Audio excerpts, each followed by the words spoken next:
Hello and welcome to another video by me, Charles10. I'm sorry I haven't been able to do videos. I really have been wanting to for the past couple of months, and people have been telling me to actually do some videos. I had a Splatoon 2 review ready to go. I got all the footage ready in the video, I'd recorded the audio, and then realised I used the wrong mic, and I'd used my webcam mic, and it sounded awful, and I just never got around to recording the narration.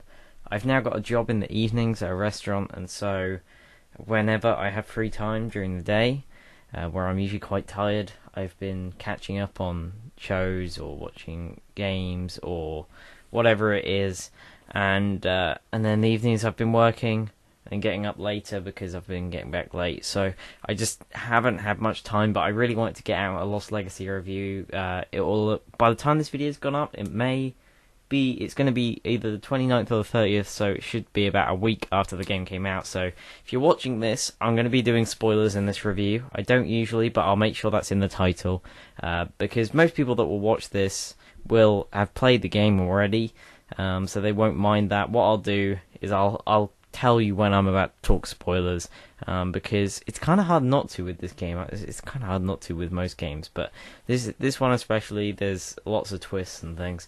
But yeah, let's get straight into it. So the story of this game, you probably already know.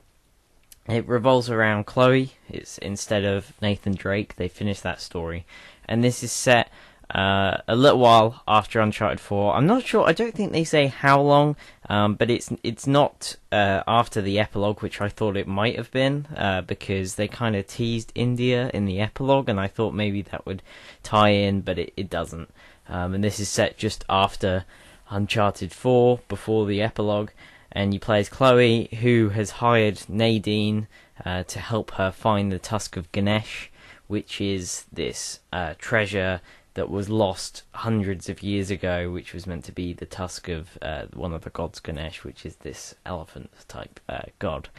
And so they go to sort of the main city, which you saw in the PSX demo, to find this clue, and then from there it starts to go into the jungle area, which is basically where most of the game takes place. Now, there are three sort of what I would say three main sections to this game. You've got the opening with the city. You've got the middle section of the game, which is largely Chapter 4. There are only 9 chapters in this game. It's quite short, but that's because the 4th chapter is basically an open area chapter, and it is massive. There is lots to do. It took me about 2 to 3 hours to do everything in there, because I was doing the side objectives and things. And that's what I'd say is the middle section. And then from there, the chapters are a bit quicker, and I'd say that's the final section there. So you've got your 3 acts there.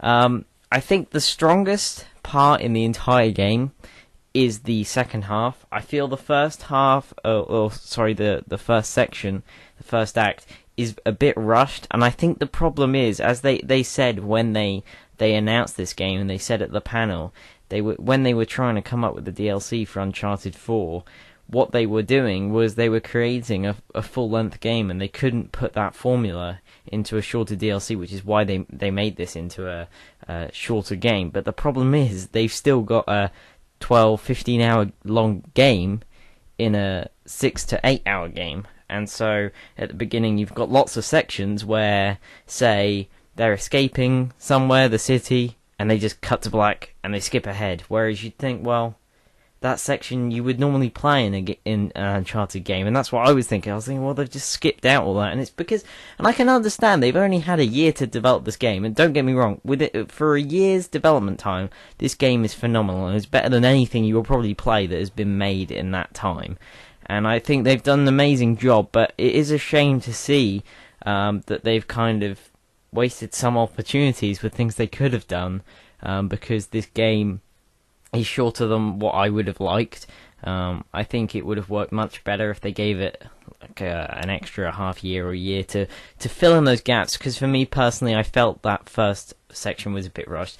The middle section I think is perfect. It's got great pacing, because you can either just go straight to the main objectives, which you can do in each order. There's 3 towers you have to go to, or you can take your time like I did, look for treasures, go for the side objective, find this special bracelet. I won't go into it too much.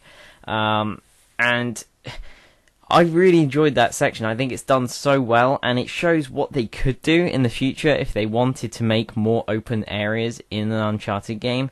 Now, I personally would prefer for the linear games. I think that works so well for Uncharted.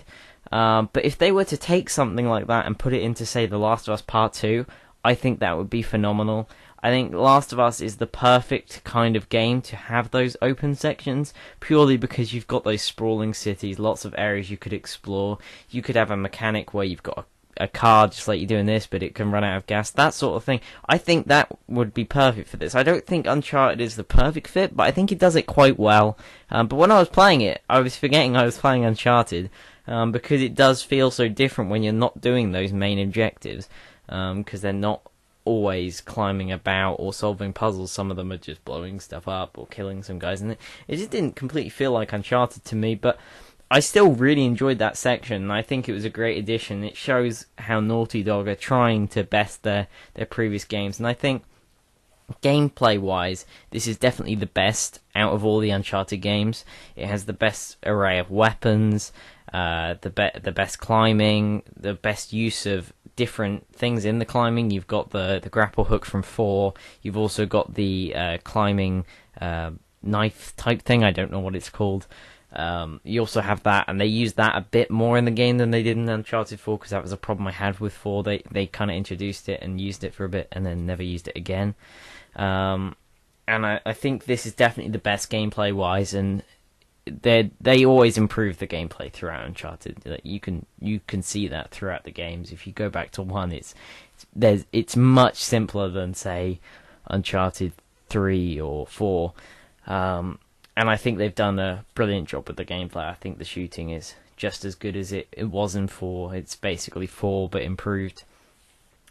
Story wise, I think the game struggles a bit because of that shorter length, and the story is weaker. I think the story is better in Uncharted 4, but I still enjoyed this.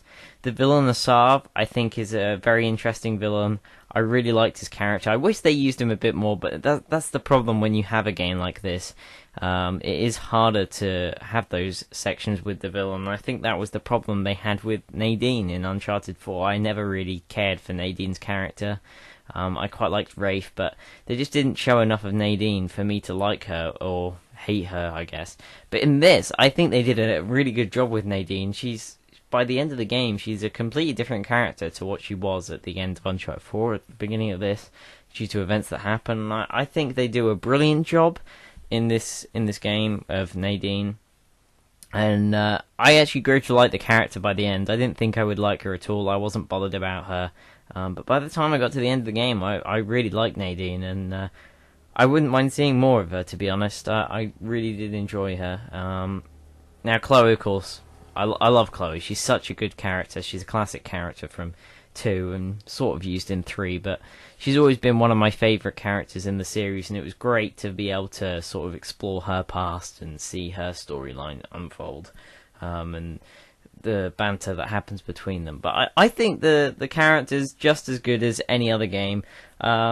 If you weren't told, I know a couple of people that didn't realise this game wasn't made or wasn't written by the same people as 4, and I think if you didn't know that it wasn't written by Neil Druckmann and Bruce Straley, then you really wouldn't tell. I think they've done an amazing job with the writing. I think it's just as good. It's just the story's a bit weaker, but I think it's because 4 was such a great send-off point. I think it was kind of hard to beat story-wise.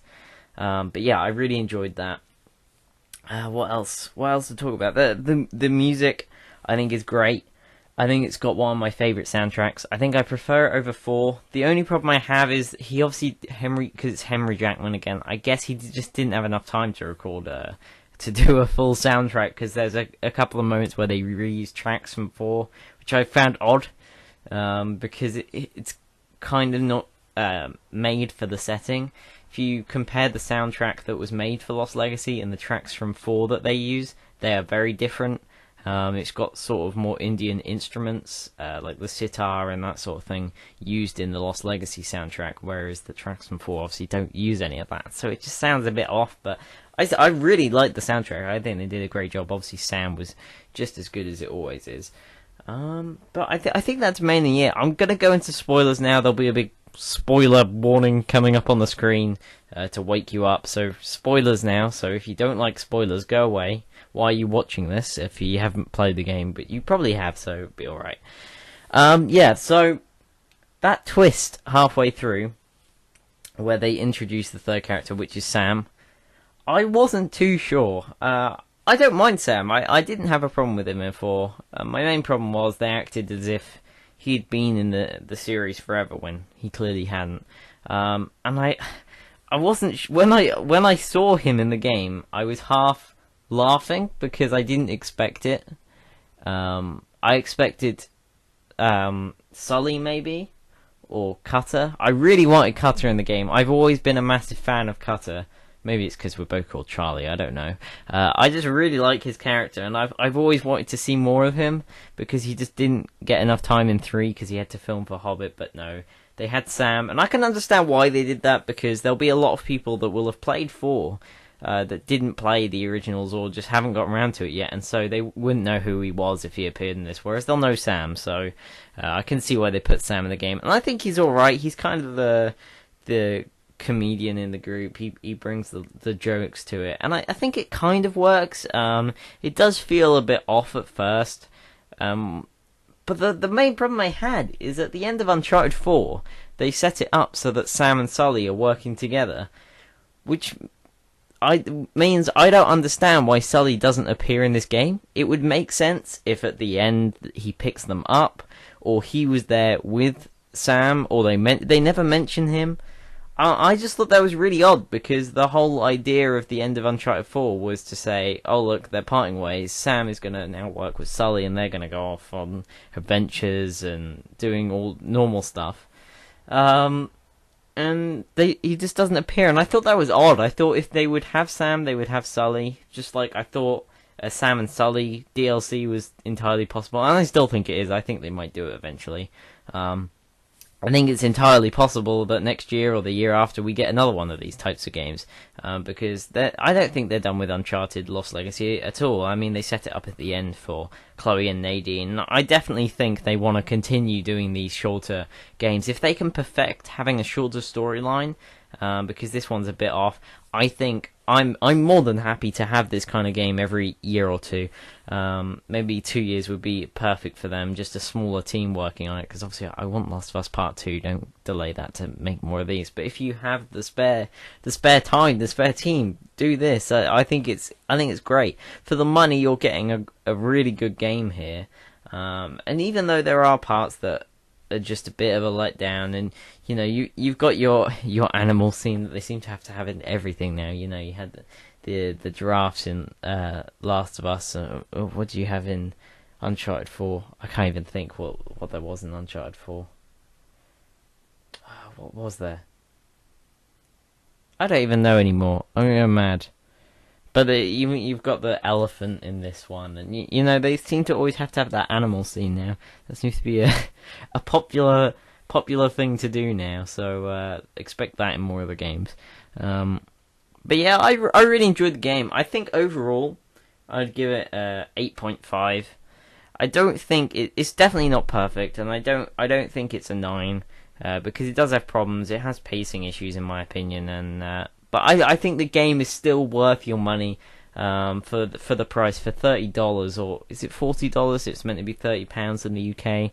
I got it for 22, 23 on Amazon when I pre-ordered. And I think that's a perfect price. You're also getting the Uncharted 4 multiplayer bundled in with all the survival modes if you don't own Uncharted 4, but I'm using it in Uncharted Lost Legacy because it's a smaller file size than Uncharted 4, so I don't have Uncharted 4 installed anymore, but I don't play the multiplayer too much. They haven't increased in players. I think they were hoping to, but the thing is, people who play Uncharted don't usually play the multiplayer. People just play it for the single player and drop it, mainly. But yeah, I played a bit. It hasn't changed. I would have liked some new maps or something. But no, there's just a couple of new skins, and a Saab has been added, but I haven't unlocked it because you have to. It's pay to win now, isn't it? Of course. And all the weapons, the DLC weapons, are much more OP than the base game, of course. Because Naughty Dog had to go that way, which is a problem. Like, that's the problem I have with the multiplayer. I played it a bit yesterday, and I had this problem with it where I was just like, the first couple of matches, I just wasn't used to it, and I slowly started to get into it, but still, the DLC weapons are super OP compared to the base game. They just haven't optimized them at all. But anyway, that is it for my review. As I said, I give it an 8.5 in my personal review, and hopefully my next video will be something like the Mario & Rabbids Kingdom Battle review. I went out and bought that today. It came out today, 29th. I haven't played it yet, but hopefully I'm really looking forward to that. I'm hoping I'll like it, and it depends how long it takes for me to beat it. But if I beat it within the next week or something, expect a review next week. But I'm not making promises. I will probably tweet when I make a review. But that is it, and I hope to see you again soon. And if you like the video, please feel free to leave a like. Comment down below what you'd like me to see more on this channel, and subscribe if you did enjoy it. And I'll see you next time. Thank you. Bye bye.